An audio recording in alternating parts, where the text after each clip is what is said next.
السلام علیکم four class. آج ہم سبق نمبر 4 بے مثال دوست کی مشق کریں گے۔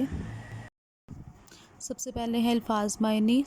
صدیق ہمیشہ سچ بولنے والا، غار پہاڑ کی کھو، موذی دکھ دینے والی، رفیق ساتھی یا دوست، ہجرت وطن چھوڑنا، راحت آرام۔ سبق کے مطابق خالی جگہ پر کریں۔ حضرت ابوبکر صدیق نے اس سوراخ کے سامنے اپنا ڈیش رکھ دیا، پاؤں رکھ دیا۔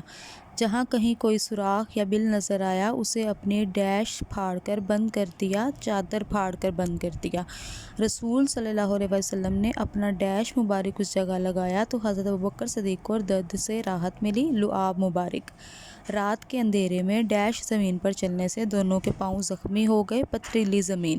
اب مکہ میں حضور اکرم صلی اللہ علیہ وسلم، ان کے رفیق خاص ڈیش اور حضرت علی ہی رہ گئے تھے، حضرت ابوبکر صدیق رضی اللہ عنہ۔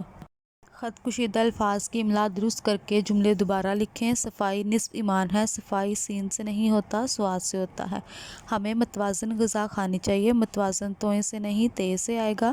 محنت کامیابی کی ضمانت ہے۔ محنت میں یہ ہے حلوے والا آئے گا۔ یہ ایک یادگار تصویر ہے۔ سین کی جگہ سواد آئے گا۔ مجھے بہت بھوک لگی ہے۔ نقطے والے کاف کی جگہ دندے والا کاف آئے گا۔ درج ذیل الفاظ کے درست متضاد اور مترادف چن کر دیے گئے کالموں میں لکھیں۔ اب اوپر یہ دیکھیں باکس کے اندر انہوں نے متضاد اور مترادف مکس دیے ہوئے ہیں۔ نیچے ہم نے متضاد کی جگہ پہ متضاد لکھنے اور مترادف کی جگہ پہ مترادف۔ سب سے پہلے اندھیرا، اس کا متضاد ہوتا ہے اجالا، مترادف تاریکی۔ امیر متضاد غریب، مترادف دولت مند۔ جنگ متضاد امن، مترادف لڑائی جھگڑا۔ رنج متضاد راحت، مترادف دکھ۔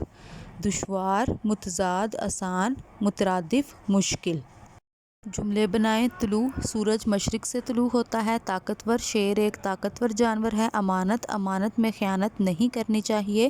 نقصان دوسروں کو نقصان پہنچانا بری بات ہے۔ تکلیف آپ کس تکلیف میں مبتلا ہیں؟